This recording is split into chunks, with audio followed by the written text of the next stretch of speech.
Hello, this is Eric Coleman, and the chapter that I'll be speaking on is Chapter 3, Psychological Health. I chose this chapter because I feel that this is something that affects us all in our everyday lives. Whether it's a feeling of being sad, being happy, being angry, fearfulness, or trust issues, these are just some of the emotions that affect our psychological health. Unfortunately, there are many tragic events that are taking place right now in this world, such as in Syria. You see on the media, there's an extraordinary loss of life that is happening in Syria. Uh, you have the terrorism, you have a lot of different things going on right now in the world where there's an extraordinary loss of life that is taking place. And these are some of the things that affect us directly and indirectly. Uh, some people may have family in those countries that live here in the States. And I mean that take even though they're not physically there, that takes a huge toll on them, especially if they don't know if their loved one is in a safe place or if they haven't spoken to them. That takes a toll on them and their family.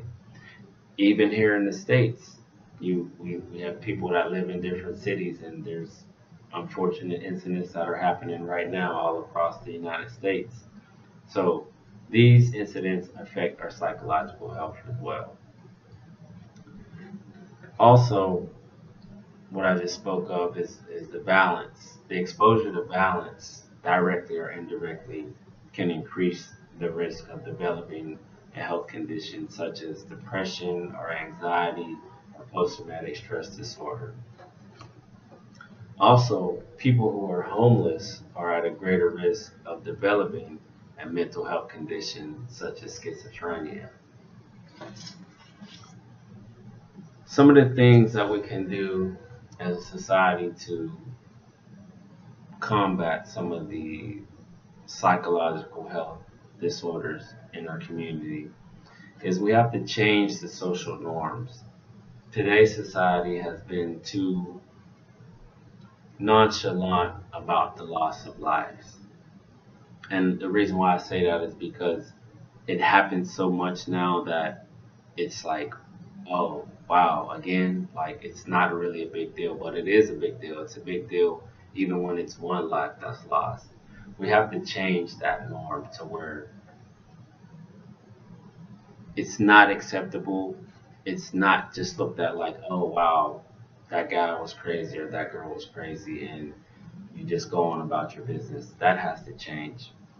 Also, there has to be a change in policies to address the social and economic conditions that often give rise to violence. Unfortunately, a lot of violence occurs in the inner city. Not saying that it doesn't happen in the suburbs, but a lot of it happens in the inner cities. So if we are able to make these changes, I think that the world and the society will be headed in the right direction. Thank you.